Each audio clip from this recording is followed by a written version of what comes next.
Ok. Então, no último encontro, se eu tô lembrado, faltou da gente falar da terceira onda, né, da República, né, acerca da possibilidade do projeto da República. Só para a gente relembrar, né, o Sócrates, ele é interrogado pelo Admanto, se eu não me engano. É sempre o Glauco ou o Admanto, né? O Admanto, geralmente, ele faz algumas observações mais graves, né, mais profundas. O Glauco, o papel, né, o papel do personagem dele de discípulo é mais ou menos de ajudar o Sócrates nas buscas que ele propõe. Então, o Glaucon faz observações importantes acerca da teoria, né, dos aspectos teóricos, do diálogo, e o Admanto ele faz as observações um pouco mais graves, né, um pouco mais colocando em xeque as questões colocadas. E foi justamente, né, uma observação destes discípulos acerca da possibilidade do projeto que leva, então, o Sócrates a falar que existem três grandes obstáculos para a consolidação desse plano, né, dessa república. Essa Calípolis, né, que eles falam, dessa boa cidade, cidade justa. A primeira onda é acerca da igualdade de gêneros entre homens e mulheres, né? A gente viu isso nos encontros passados. E para a gente até parece um pouco óbvio, né? Assim, mas os pontos que o Platão coloca, eles são ainda hoje debatidos, né? Por exemplo, né, linkando alguns pontos, sobre a irrelevância do gênero no desempenho de tarefas. Então, por exemplo, hoje é comum a gente nutrir certos preconceitos do tipo, sei lá, que mulheres são melhores professoras, melhores pedagogas, melhores cozinheiras, melhores, uh, melhores artesãs, né? Sentido de artesanato, né? FIA e tal.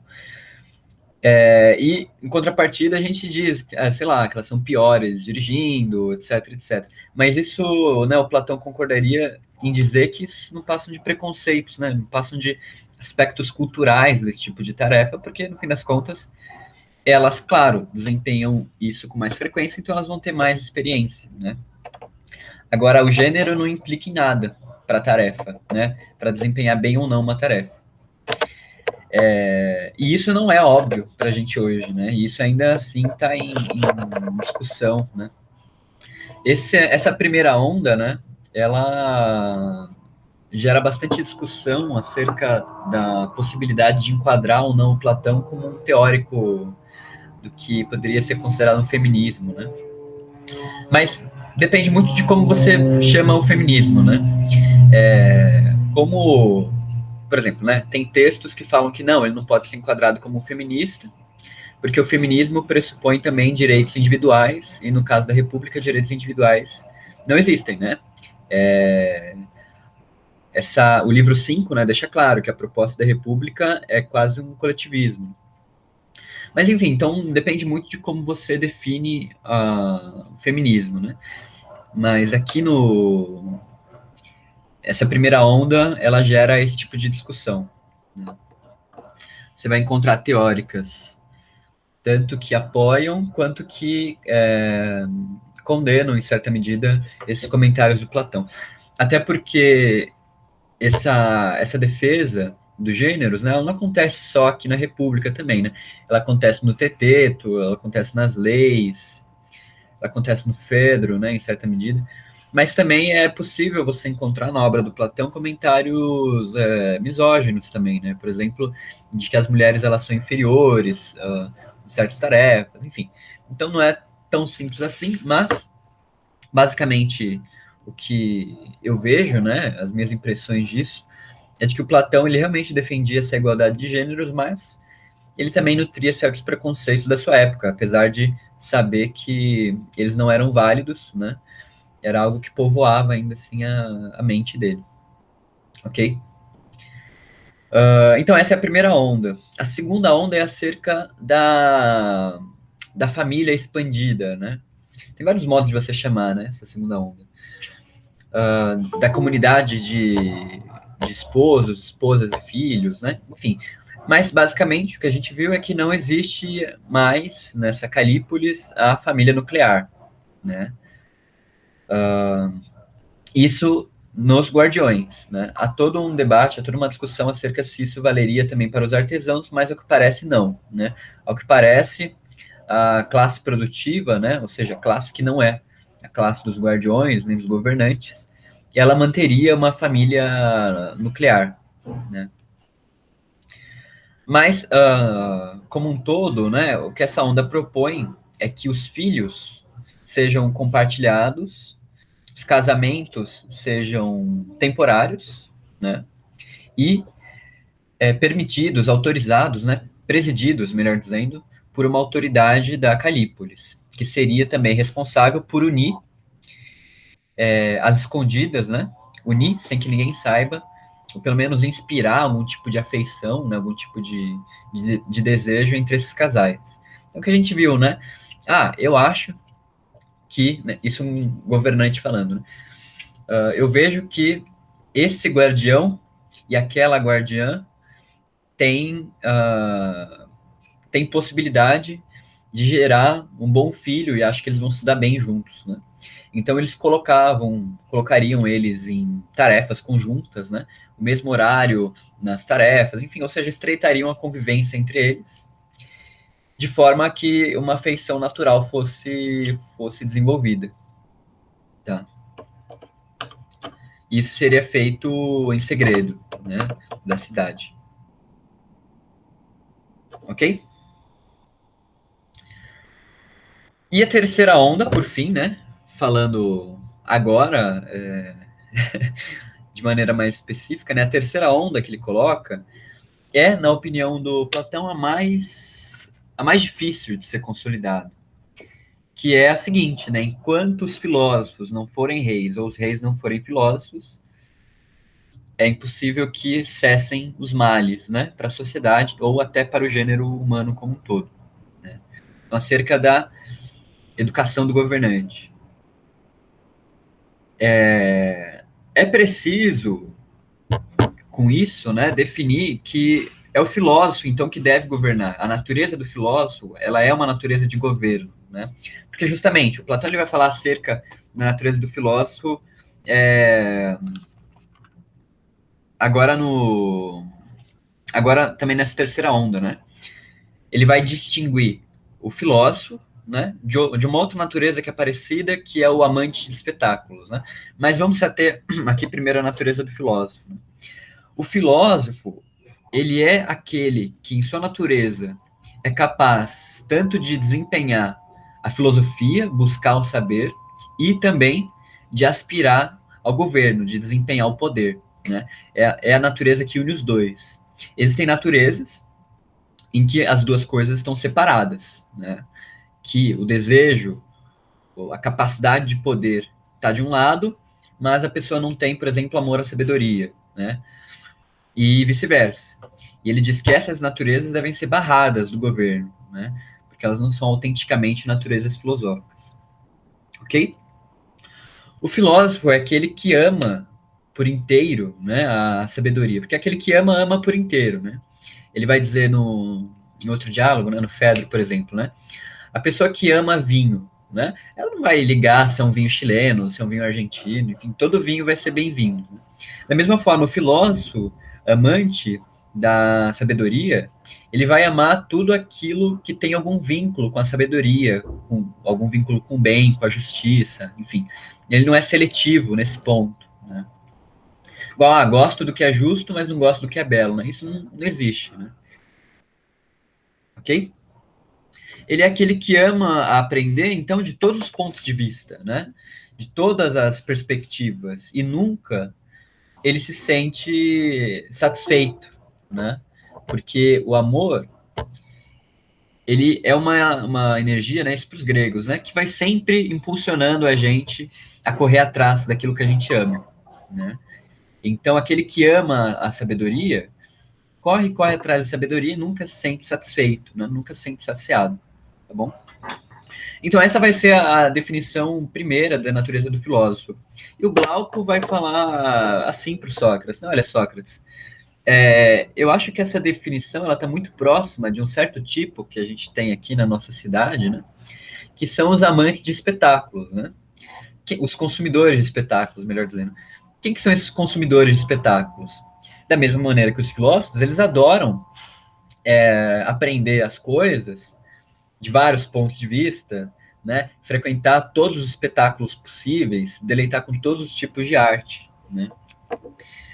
Então, como é que pode haver uma distinção, né, entre os dois tipos? O filósofo, que adora aprender com tudo, e o amante de espetáculo, que adora ver tudo, né, nessa vontade pela novidade, digamos assim. Né? E o Sócrates vai dizer que o filósofo ele se difere desse consumidor de espetáculo na medida em que o filósofo ele vai buscar contemplar a verdade, né?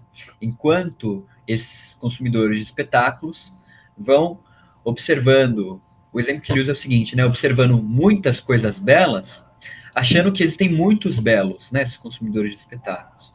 Enquanto os filósofos, observando muitas coisas belas, conseguem, dentre elas, enxergar um eixo, né? O belo em si, digamos assim, né? O belo próprio, tá? Então, o filósofo ele é aquele capaz de buscar a unidade nas coisas, né? Não ficar preso ali nessa constante multiplicidade, né? Nessa constante divisão, tá? Essas coisas, ele vai dizer, né? Para o filósofo, parece que o belo, o feio, o justo, enfim, parecem ser múltiplos, né? Mas, na verdade, existe uma justiça, um belo, um feio, né? E que essas coisas, elas comungam, né? Elas participam das coisas aqui na Terra. Então, por exemplo, se eu falar que determinado quadro é belo, não é porque o quadro tem um tipo de belo específico, mas, em certa medida, ele participa de um todo, né? De uma ideia de belo, tá bom? Mais ou menos por aí.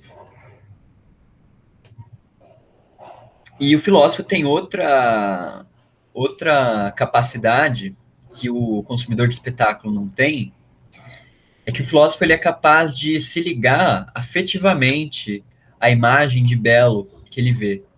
Então, por exemplo, o consumidor de espetáculo, ele vai ver um belo espetáculo e vai falar, nossa, bonito, né? E vai procurar outro, né?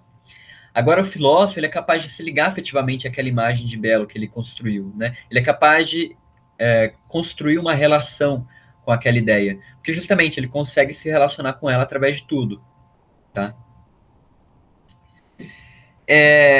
E agora ele vai começar a discernir, né, entre essas duas naturezas, a partir dessas duas naturezas, melhor dizendo, isso que acontece, né? Essa confusão que acontece. Por que a gente, ora, se prende, né, ao múltiplo, aquilo que existe em grande número, né? E ora ao uno, né? Qual que é essa diferença? Então, por que os filósofos são capazes de se relacionar à unidade e os amantes de espetáculos não, né? Ele diz que essa confusão, ela é uma confusão derivada de uma falha de conhecimento, né? Da confusão entre aquilo que é, né? Entre o ser e aquilo que parece ser, né? Entre então aparência e essência, né? A gente pode dizer assim, tá? Essa confusão entre aparência e ser, ela acontece nos amantes de espetáculos, que não sabem distinguir o que é qual, né? Quem é quem. O filósofo ele é capaz de discernimento, saber que existe um múltiplo, mas também que existe o uno. Ok? Até aqui tudo bem? Podem me interromper, tá? Não fiquem com medo, não. E no fim das contas, o diálogo, né? A função dialógica do Sócrates é através da conversa tentar entender se a pessoa está falando do que é múltiplo ou está falando do que é uno, né? E foi o que a gente viu no livro 1. Nos outros diálogos, né, nos diálogos chamados de juventude, né, do Platão, ele vai então colocar esse tipo de proposta em operação, né? Ele vai conversar com o intelector que diz saber de determinado assunto, por exemplo, o Eutífron, né, que era um sacerdote, alegava saber o que era piedade. E aí o Sócrates falou, será que ele está falando do uno, da piedade, ou das inúmeras imagens, inúmeras cenas de piedade que podem acontecer? E o Sócrates vai lá, conversa com ele para confirmar se ele está falando do que parece ser ou do que é mesmo. E no fim das contas, né, ele chega à conclusão de que ele está falando do que simplesmente parece ser, mas não do que é, né, em si. Porque qual que é a questão? Aquilo que parece ser está isolada naquele tipo de contingência a qual ela está acontecendo. Então, por exemplo, a gente vê por aí uma cena de coragem, né, que a gente pode dizer que é uma cena corajosa, ou então uma cena que a gente pode dizer que é uma cena bonita, né, um acontecimento bonito. Agora, aquele acontecimento bonito, se a gente for se manter restrito ao que aconteceu ali, ele só vai ser válido para aquela situação, né? Por exemplo, eu não posso achar um cão bonito e um livro bonito da mesma forma, né? Se eu for me ater às diferenças entre eles, eu vou ver que eles são completamente diferentes. Mas qual que é a questão? O filósofo, ele é capaz de entender que a ideia do belo, ela por não ter uma forma sensível, né, direta, ela pode ser tanto aparecer tanto num livro, né, participar tanto de um livro quanto de um cachorro, quanto de uma árvore, enfim, né? Ok?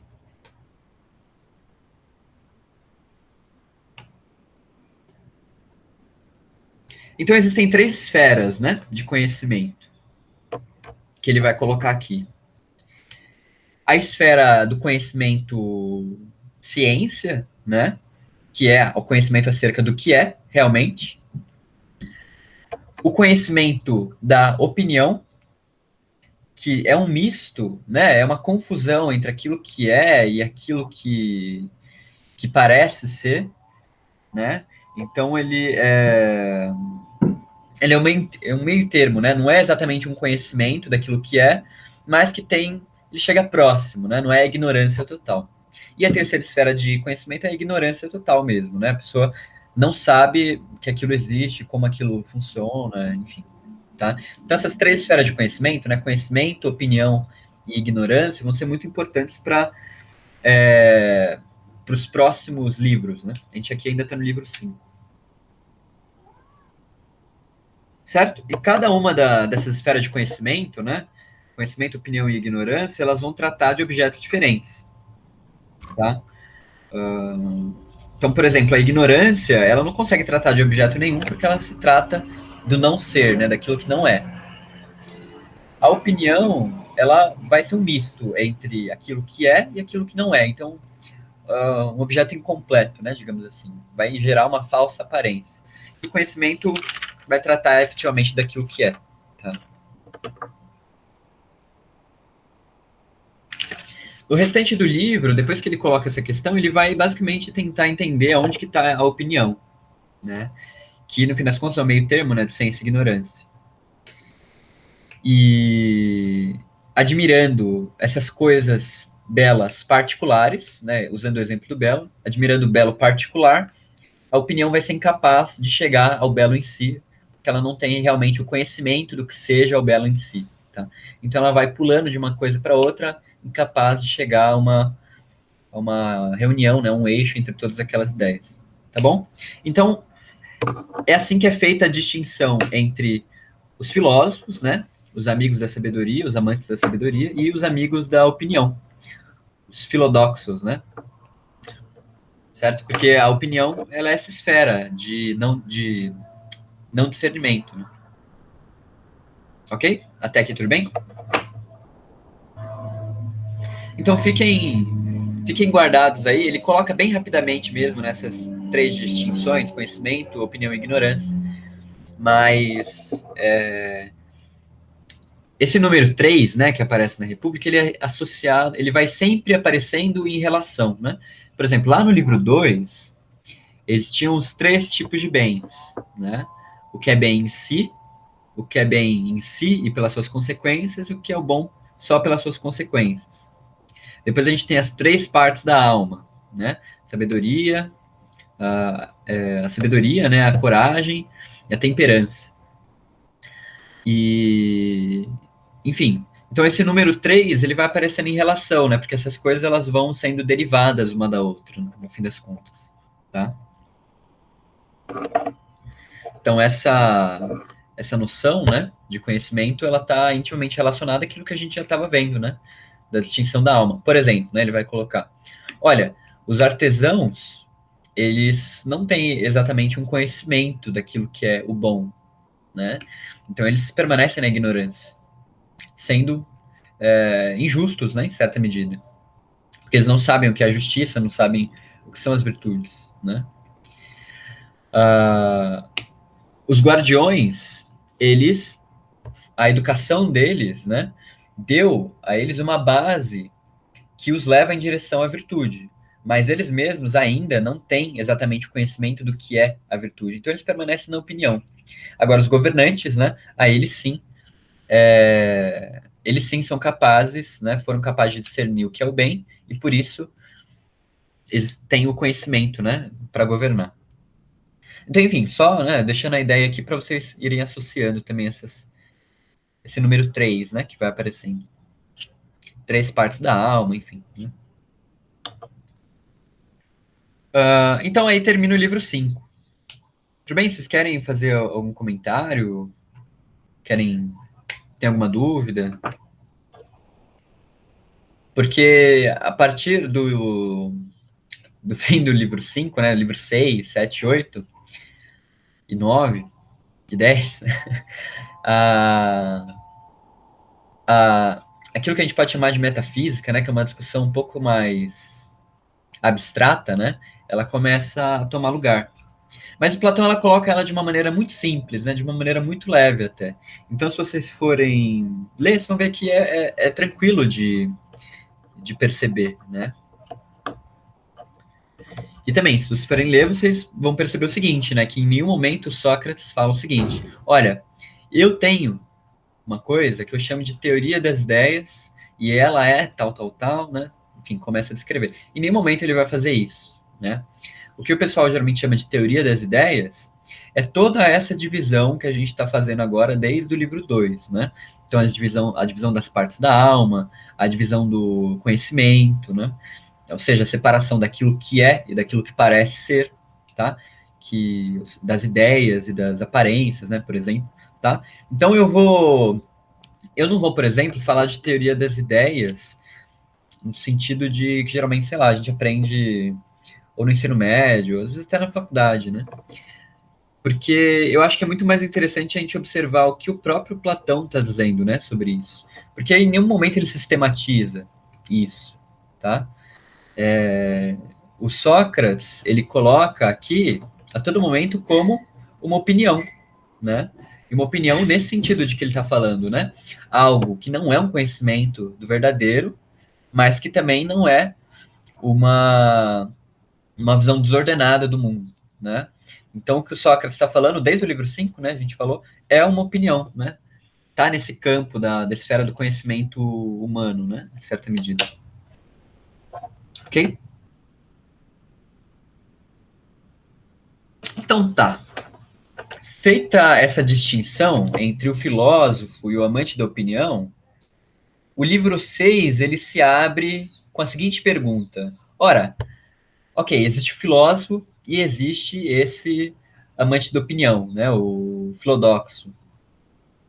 Quem é mais capaz de exercer o governo da cidade? Essa é a pergunta. Né? E no fim das contas, o que está por trás dessa pergunta? É mais capaz de exercer o governo da cidade quem tem a opinião ou quem tem o conhecimento? Né? Os governantes, eles devem ser capazes de olhar para o próprio belo, para a própria justiça, né, para o próprio bem e trazê-lo até a cidade, mimetizando, né, até através das leis. Né? Então, as leis desses governantes, elas seriam cópias, né, tentativas de capturar aquilo que é o bem em si, tá bom? E é interessante a gente observar o seguinte, né, a gente pensa hoje, por exemplo, né, o que é uma lei hoje? Eu não tenho formação em direito nem nada, né? Mas a minha opinião é a seguinte, né? De que as leis, elas parecem ser muito mais fruto de interesses de grupos, né? Então, por exemplo, um determinado grupo sente uma necessidade de tal coisa e luta lá por estabelecer uma lei, né? Então, por exemplo, eu gosto de usar o exemplo do Tiririca, o pessoal acha que eu tô sacaneando, mas não, eu gosto bastante. Então, por exemplo, o Tiririca veio do circo, né? O que ele fez? Ele falou, olha, tem uma necessidade de que os filhos dos trabalhadores do circo, né, não conseguem se matricular em escolas porque eles estão sempre mudando de lugar. E aí o que ele fez? Uma lei que promulgasse a matrícula dessas crianças, independente do tempo que eles ficassem na escola. Então, eles poderiam ficar um mês em uma escola, um mês em outro, né? Seguindo ali a rotina do circo. Basicamente, por que eu usei esse exemplo? Porque a lei que ele criou é fruto de uma necessidade de um grupo, né? Assim como outros grupos têm outras necessidades e vão elaborar outras leis. Tá? Aqui, o Platão ele coloca uma ideia radicalmente diferente do que seria uma lei, né? Uma lei, ela não pode vir de baixo, digamos assim, né? Ela não pode vir de uma necessidade imediata, né? Uma lei, ela vem a partir da contemplação do bem e uma tentativa de espelhar o bem, né? A harmonia do bem dentro da sociedade, certo? Enfim, então ele colocando assim dessa forma, a gente já sabe, né, que o filósofo é o mais capaz de exercer o governo, tá? Mas ele ainda assim vai discorrer um pouco mais sobre a natureza do filósofo, o que é bem interessante, porque é aqui que ele vai colocar, de certa forma, aquilo que ele aspira, né? Ele vai falar mais da natureza do filósofo. Então a gente já viu, né? O filósofo, ele é aquele apto tanto à busca, né? O exercício do poder e a busca filosófica. Ele tem um tipo de conhecimento, né? Ele é capaz de um tipo de conhecimento que revele as coisas imutáveis, e as coisas unas, né? As coisas em si. Só um parênteses, né? Esse vocabulário de coisa em si, ele é um vocabulário fácil, né, da gente entender o em si e o que não é em si, né? Só que ele é um vocabulário posterior ao Platão, né? Ele é um vocabulário do Kant. Então, geralmente vocês vão encontrar nos textos do Platão, vocês podem encontrar em si também nos textos do Platão, mas é mais comum vocês encontrarem próprio, né? Então, por exemplo, o próprio bem, né, do que o bem em si, ok? Só esse parêntese. E ele deve ser capaz de amar a sabedoria por inteiro, né? Como a gente já viu, tudo que é relativo à sabedoria. Esse desejo por conhecimento, ele é o que o Platão vai chamar de um prazer da alma, né? E o prazer da alma, ele vai ser colocado em frente aos prazeres do corpo, né? Que vão ser nesse momento secundários. Por isso que o filósofo, ele vai rejeitar prazeres imediatos do corpo para exercer, por exemplo, a temperança, exercer a altivez, generosidade e tudo mais, porque ele vai espelhando isso que é próprio, né, isso que é realmente, também vai ter uma aspiração acerca do divino, né, das imagens dos deuses, que são que tem essas virtudes também, né? Então ele aspira ao divino também na sua conduta. E o filósofo, na minha opinião, é o que eu acho mais legal, ele é capaz de contemplar, né, quando ele observa o mundo, o conjunto das coisas, né? Então, quando ele observa o tempo, ele observa o conjunto do tempo, o conjunto dos seres, da sociedade, dos animais, né? Deixando de temer e cair, né? Por exemplo, em confusões acerca disso e temer a morte, né? Quando ele vê o conjunto do tempo, o conjunto dos seres. Ele começa a ver nesse conjunto que é natural, realmente, que as coisas cheguem ao termo do seu tempo, né? Da sua existência. Então a morte ela não deve ser temida nesse tipo de perspectiva, né? E aí depois ele coloca algumas características mais relativas à natureza, ao porte da natureza de personalidade, né? Ele diz o seguinte. Então ele diz que o filósofo também ele deve ter facilidade para aprender, né? Ele deve ter boa memória, justa medida, graça. E sem tais qualidades, ele diz, seria impossível desempenhar a filosofia de forma voluntária, né? De forma de forma que ele não fosse forçado por isso, né, a isso. Ou seja, que seja um caminho mais natural possível para a filosofia, tá? Então, a filosofia, né, para esse filósofo por natureza, ela não é algo assim, putz, né, eu preciso reservar um tempo do meu dia para eu praticar filosofia. Não é isso, né, porque é a coisa mais natural do mundo para ele. E aí o Adimanto, né, que tá ouvindo tudo aquilo, que eu falei no Adimanto, ele faz as objeções mais graves, né? Ele fala assim pro Sócrates, poxa, Sócrates, né, tudo muito bonito, né, isso tá falando, né, da natureza do filósofo, de como seria o filósofo, né, na cidade e tal, mas eu olhando aqui para a nossa cidade, né, eu vejo que os filósofos, eles são muito diferentes, né? Eles têm uma reputação, basicamente assim, né, a reputação deles é que eles são perversos intelectualmente e inúteis à sociedade, tá? Então, o Admanto ele coloca essa seguinte objeção, né? Ora, Sócrates, então, se os filósofos são tudo isso, né? São tudo isso de bom, como é que você explica que hoje na nossa sociedade eles sejam vistos como perversos e inúteis, né? Essa reputação confere, né? Ele pergunta para Sócrates: você acha que o povo está certo em pensar isso dos filósofos? E o Sócrates, surpreendentemente, responde: sim, o povo está completamente certo de pensar isso dos filósofos. E aí o Admanto fala, nossa, Sócrates, então você acha realmente que o governo deve ser assumido por alguém que é perverso, assim, intelectualmente, que é inútil, né? Como é que você contorna isso? E o Sócrates vai falar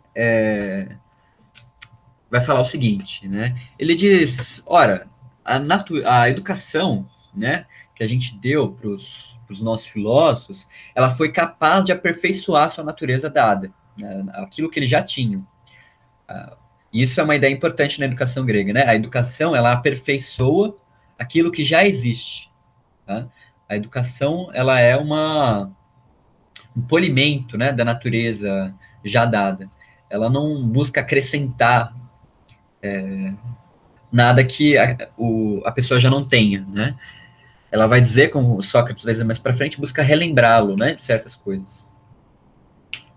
Então ele vai responder essas objeções do Admanto, né, da inutilidade, da perversidade, da seguinte maneira. Primeiro ele vai responder da inutilidade. E ele responde sobre isso, né, os filósofos serem inúteis na cidade, com uma comparação das dinâmicas de poder que acontecem na cidade com as dinâmicas de poder que aconteceriam numa nau, né? Então ele vai comparar a nau com uma cidade. E eu vou ler aqui a passagem que ele fala sobre isso. É 488a.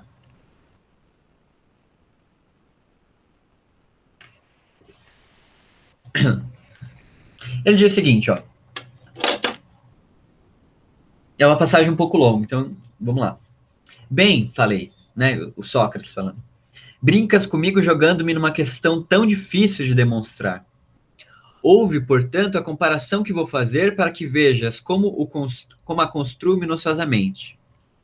A experiência pela qual nas cidades passam os mais sábios é tão dura que não existe nenhuma outra semelhante, e é necessário, ao fazer uma comparação e falar em defesa deles, que se faça uma composição de traços, tal como os pintores desenham bodes, cervos e seres mistos como esses, né? Imagina que algo, então, ou seja, né? Nessa comparação, ele vai fazer uma comparação fantástica, né? Assim como alguém desenha um unicórnio, por exemplo, né? Compondo um chifre com um cavalo. Ele vai misturar essas coisas para que ele consiga delinear melhor aquilo que eles passam, porque é uma experiência muito dura, né? Que ele diz. Não existe nenhuma outra semelhante. E ele continua, né? Imagina que algo como isso acontece a respeito de uma frota ou de um único navio.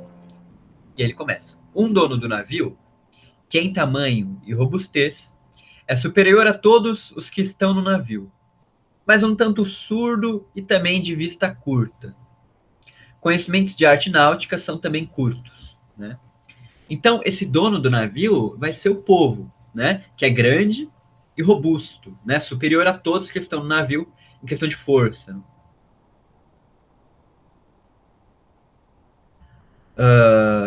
Marinheiros em dissensão, uns com os outros a respeito da pilotagem, cada um julgando que é ele quem deve pilotar, embora jamais tenha aprendido essa arte, nem seja capaz de apontar quem foi seu mestre, nem quando aprendeu, afirmando além do mais que ela não é coisa que possa ser ensinada, e prontos a pôr em pedaços quem disser que ela pode ser ensinada, né? Então, além desse dono do navio, existem esses marinheiros em dissensão, né? Esses marinheiros em dissensão, eles podem ser comparados a várias personalidades, né, da política ateniense da época de Sócrates. Mas eles são, de forma geral, né, os políticos, tá? Os políticos que dizem, né, que são eles próprios que devem exercer o comando, que devem pilotar a nave, né? Mas nenhum deles efetivamente sabe pilotar a nave. Apesar de falar, não, eu sei sim pilotar, mas no fim das contas não sabem. Né? E esses marinheiros, né, eles continuamente cercam o dono do navio com exigências, tudo fazendo para que lhes entregue o timão. E às vezes, não conseguindo persuadi-lo, mas outros sim, uns ou matando os outros ou jogando-os fora do navio, imobilizam o bom dono do navio com a mandrágora, com a embriaguez ou com outro meio qualquer. Essa mandrágora é uma espécie de entorpecente, né? Ou com outro meio qualquer. Tomando posse, comandam o navio, tomam posse da carga e bebendo e banqueteando-se, como se pode esperar deles, vão navegando, né? Então o que acontece? Esses marinheiros em ascensão, eles, pelas próprias intrigas deles, né, acabam imobilizando, né, sedando o dono do navio e assumindo o controle do timão e da carga. Olha que interessante, né? E desfrutam da carga como se fosse deles, quando na verdade é do dono do navio, né? Além disso, elogiam, tratam como marinheiro, como piloto e como conhecedor da arte náutica quem é capaz de contribuir para que obtenha o comando, seja persuadindo o dono do navio ou exercendo violência sobre ele. Mas, ao que não é capaz disso, censuram como imprestável. Né? Então, quem é a pessoa útil, né, nesse tipo de dinâmica de poder? A pessoa útil é aquela capaz de te dar o mais rapidamente possível o poder, né, de te colocar o mais rapidamente possível no poder. Quem não faz isso, né, é tido como imprestável, tá? Então, quem não se insere nessas dinâmicas de luta pelo poder, de disputa pelo poder, é o inútil, nesse ponto de vista da sociedade. A respeito do autêntico piloto, então aquele que realmente sabe pilotar a nau, né? O que eles pensam dele, né? A respeito do autêntico piloto, nem querem ouvir que forçosamente ele deve preocupar-se com os ciclos do tempo, estações, céu, astros, vento e com tudo mais o que diz respeito à arte. Caso realmente queira chegar a ficar à altura de um comandante de navio. Então, ou seja, as preocupações autênticas do piloto do navio, né, como estão os céus, as estrelas, o tempo, né, a arte da navegação, é colocada de lado em nome dessa busca do poder. Né? Então, olha que interessante, eles deixam de dirigir o navio para disputar quem é que vai dirigir o navio, né? Quem é que vai comandar o navio. Porque, no fim das contas, eles estão interessados na carga, né? Não é no destino. Quanto a como irá pilotar, com ou sem a permissão de alguns, julgam que não lhe será possível conseguir essa arte e prática, e ao mesmo tempo a arte da pilotagem. Se é isso que acontece nos navios, não achas que realmente em tais condições um verdadeiro piloto seria considerado pelos marujos de navio como um espreitador dos astros, um tagarela imprestável, né? Então, da mesma forma acontece com o filósofo, né? O filósofo que não se encaixa nessas disputas da cidade é tido como imprestável, né? Como um inútil, porque no fim das contas ele está se preocupando com o que é o bem, né? Com o que é a justiça, enfim, e não se insere efetivamente nas disputas pelo poder que movem ali as intrigas da sociedade, né? Então o filósofo ele é um inútil por conta disso, né? Tá? E dada essas dinâmicas de poder na sociedade, Platão diz, né, muito mais estranho seria se o filósofo fosse valorizado, né? É natural que ele seja desvalorizado, a sociedade sendo como ela é, assim, né? É porque não é natural que o filósofo busque o governo unilateralmente, apesar de ser ele o capaz de exercê-lo, né? porque ao final das contas, né, é ele quem deve ser consultado na condição de ser útil aos demais. Então, ou seja, o filósofo, quando exerce o governo, ele exerce o governo quase como um favor aos marinheiros e ao dono da carga, né? Porque só ele pode desempenhar aquela função e ser útil, né? E é importante a gente pensar nisso, porque quando o Platão fala, né, dos governantes filósofos, ele vai dizer que, ora, os governantes, né, os reis filósofos são os menos interessados em desempenhar o governo da cidade.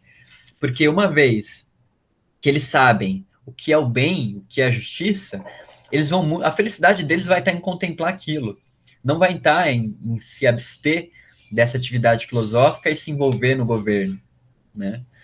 Mas eles fazem isso como uma forma de ser útil aos demais, ok? Isso ele vai falar nos livros posteriores, tá? E é esse o sentido que a filosofia recebe essa calúnia, né, de ser inútil, tá? Porque como ela não serve às dinâmicas de poder da sociedade, ela é inútil. Ela é vista como inútil. Tudo bem acerca desse ponto da inutilidade? Querem fazer um comentário? Tá dando pra pegar? Se eu estiver sendo aliás, pouco claro, né? Falem aí pra mim. Um pouquinho confuso, né? Mas tá vendo. Tá. Vale a pena ler a parte que ele fala aqui, né, 888A, porque é uma imagem bem clara, né? Ele vai traçando ali os paralelos bem claramente. Tá? E aí são duas críticas, né? Uma acerca da inutilidade e outra acerca da perversidade dos filósofos, né? De que se trata essa perversidade intelectual, né? Que o Admanto colocou. A perversidade intelectual que é colocada aqui é que os ditos filósofos, né? São aqueles que refutam as pessoas e que se sobrepõem a elas, né? Então, de uma forma arrogante, né? De uma forma mesquinha, eles contrapõem as opiniões do vulgo. Tá? Esse tipo de perversidade. E com isso, né, com esse tipo de conhecimento retórico, né, argumentativo que eles têm, eles são capazes de exercer todo tipo de defender todo tipo de opinião e de tirar qualquer tipo de proveito da cidade, das suas leis, tudo mais. Ok? O Sócrates ele vai responder essa objeção da perversidade no seguinte sentido: ele vai dividir, né, essa maldade desses filósofos. E aliás, né, antes de eu começar falando disso, né, da perversidade, cabe um parênteses aqui, né?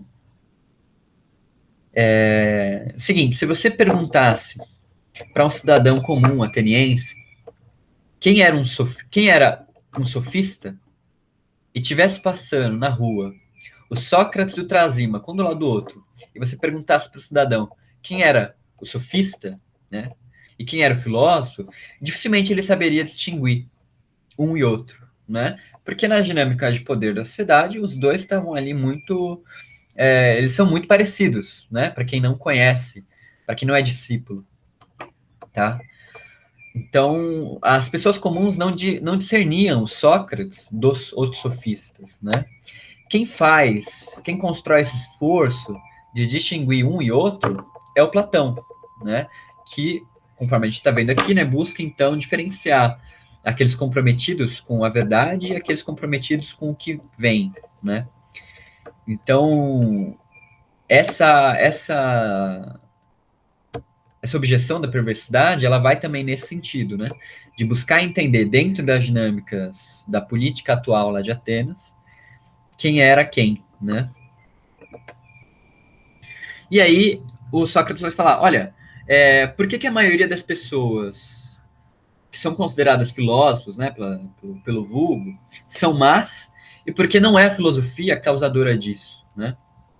E ele vai tratar de dois pontos, né? Como é que a natureza do filósofo pode se corromper? Então, ou seja, a pessoa nasceu para ser filósofo, nasceu com a natureza de filósofo, né? Com a alma de ouro.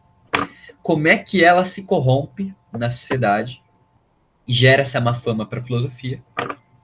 E o segundo ponto é como é que a natureza daqueles imitadores de filósofos, né? Ou seja, que não têm a natureza de filósofos, mas se dedicam à tarefa da filosofia, como é que essa natureza desses imitadores, que no fim das contas acabam pegando uma tarefa grande demais para eles, né, pervertem esse desempenho da filosofia. Ele vai tratar desses dois pontos. Então, como a natureza se corrompe e como aqueles que não têm natureza, por tentar exercer a tarefa da filosofia, acabam gerando essa má fama. E ele começa falando mais ou menos o seguinte, né? A natureza de um filósofo, ela surge em um pequeno número de pessoas, né? A gente já veio falando disso nos outros encontros, né? Para Platão, muito claramente ele coloca aqui, né, que a filosofia não é para todo mundo. Ele coloca, ela nasce num pequeno número de pessoas, né? Os mais raros da sociedade. E ainda, né, como se não bastasse a filosofia já nascer entre poucos, quase tudo daquilo que a sociedade considera bom é aquilo que afasta da filosofia, né? Aquilo que é bom para a sociedade, no fim das contas, acaba afastando também da filosofia. O que torna, então, essa tarefa duplamente difícil, né? Porque são poucos que a exercem e porque a sociedade tende a afastá-los dessa tarefa. Então, assim como uma semente, ela precisa ser bem cultivada para que a árvore nasça bem, né? A natureza do filósofo, ela precisa ser bem cuidada para evitar a sua corrupção, né? Porque é muito pior você corromper uma boa semente, a de um filósofo, por exemplo, do que você injustamente atribuir a uma semente, né? Alguém que não é apto à filosofia, a tarefa da filosofia. Ele parte daqui, então, da seguinte ideia de que a educação, ela também, né, se ela não é bem feita, ela pode corromper. E é a discussão que ele está fazendo desde o livro 2, né? Livro 2 e 3 ele tratou da reforma da educação, né, da crítica à poesia e tudo mais.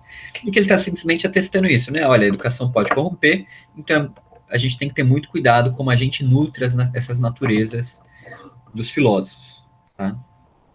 E ele dá um exemplo, olha, vamos pensar, por exemplo, né, como é que as pessoas aprendem política? Como é que esses filósofos aprendem política?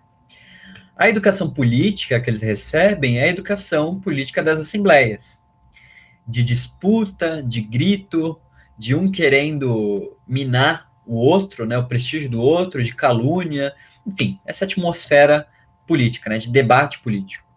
E essa é a formação política das pessoas no geral, né? E é extremamente complicado, porque essa formação não visa ao bem, ao justo, né? Mas visa ali as disputas mesquinhas, tá?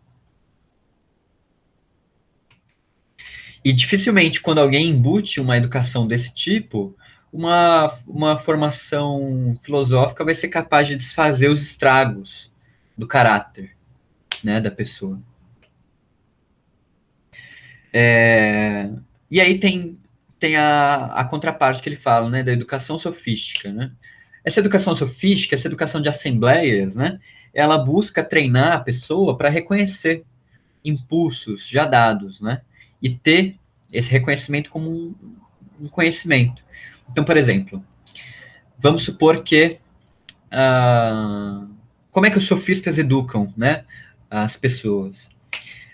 Vamos supor que tem um boi na sala, né, e que o sofista está ali ensinando para a pessoa como você vai, então, prever os impulsos e desejos e temperamentos daquele boi, né? Então, por exemplo, o conhecimento que os sofistas clamam ter é simplesmente o conhecimento de saber quando o boi vai dar coice e quando o boi vai fazer carinho, né? Tá com fome e tal. O boi, nesse caso, é o povo, né? E o treino da política sofística é saber das opiniões do povo e como manipulá-las em benefício próprio, tá bom? Nem um pouco atual, né? Esse tipo de educação. Não sei se vocês conhecem algo do tipo, né? Eu também não estou fazendo nenhum tipo de ataque assim, mas tem várias escolas de política por aí, né? E grande parte daquilo que eles falam que é a educação política é esse tipo de educação, tá? De prever impulsos e manipular opiniões da sociedade.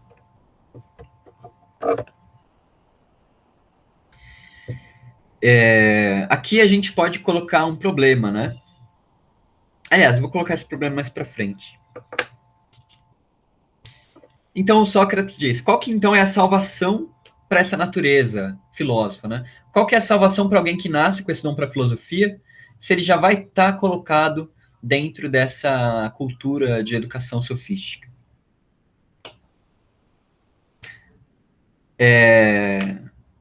E ele deixa a pergunta no ar e continua falando da educação sofística. Ele diz, olha, o sofista, ele é inteligente, ele percebe os jovens que desde cedo se destacam entre os outros, né, em aptidão, e o colocam, né, o inserem prestigiosamente na sociedade. E essa inserção prestigiosa, no fim das contas, causa mais malefício do que benefício. Porque inserido prestigiosamente na sociedade, essa inserção o corrompe com soberba, presunção, né? Com uma ambição por poder ainda maior. E quando um filósofo, isso Sócrates diz, né? E quando um filósofo aborda um jovenzinho, né, que tem natureza filósofa, foi criado desse jeito, dizendo que, você acha que tem juízo? Né, o Sócrates diz, não, só pode ter juízo quem se coloca, quem se faz escravo da ideia de conquistar esse juízo, né? Só é justo quem se faz escravo da ideia de conquistar a justiça, né? Então, quem realmente ama essa visão, né? E aqui é claramente uma alusão a outro diálogo do Platão, que é o Alcebiades, né? Que o Alcebiades, né, é esse jovem bem inserido na sociedade, um jovem que claramente tem uma natureza filosófica, mas que o Sócrates vê que ele é cheio de soberba, cheio de arrogância, né, e tenta então convencê-lo a largar tudo e ser discípulo dele, né. Esse é o diálogo Alcebiades, tá?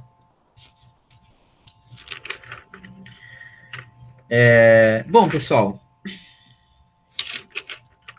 a gente está mais ou menos na metade do livro 6, e como já está chegando às 11, né, eu preciso sair às 11, eu vou parar um pouco a exposição, vou marcar aqui onde a gente está, e eu continuo na semana que vem. Mas eu queria, nesses últimos 10 minutinhos, ouvir se vocês têm algum comentário, se vocês têm alguma dúvida, tá? Não fiquem nervosos, tá? A partir do livro 6 começa a ficar difícil mesmo a leitura, tá bom? Porque fica muito mais complexo, Platão começa a aludir a outros diálogos anteriores, ele começa a fazer aquilo da construção anelar, né, que a gente fala. Então, de sempre ficar voltando no mesmo tema a partir de outros pontos de vista, né, a gente tem a impressão que o diálogo não avança, mas ele avança muito. Então, fiquem à vontade, coloquem aí dúvidas, dificuldades, sugestões. Pode falar, Cláudio.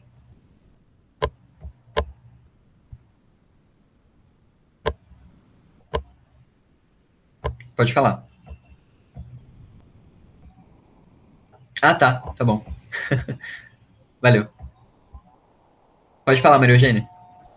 Então, eu entendi também, não sei se eu entendi certo, que tem uma certa influência também do meio nessa educação desse filósofo, que o meio também influencia muito ele, que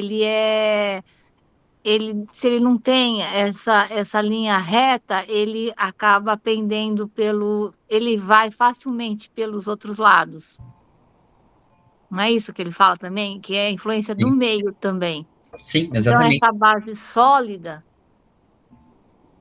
Então, então, essa base sólida, essa linha reta, essa que dá a entender que é muito difícil mesmo, né? Essa retidão, você ter essa retidão, é muito. É isso. Sim, sim, é difícil mesmo. Porque a dificuldade do Platão aqui é como que eu salvo um filósofo que nasceu na cidade e está à mercê dessas disputas de poder que acontecem nela. E ele vai chegar à conclusão de que é impossível, né? Tanto é que no livro 7 ele fala, olha, né, se alguém realmente quer fundar a cidade, que se afaste da cidade, vá para os campos e lá cultive longe, né, desse meio, dessa cultura. Então, para o Platão, é uma dificuldade incontornável, né? Lidar com salvar essa natureza nesse meio de disputa, de poder e tudo mais. Certo. Tá muito bom. É interessante, né?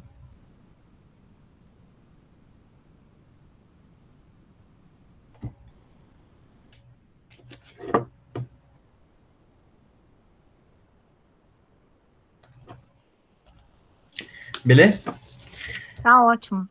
Mas eu aguardo aí vocês. Se vocês tiverem alguma questão, mandem lá no grupo também, tá? Podem criar uma discussão lá.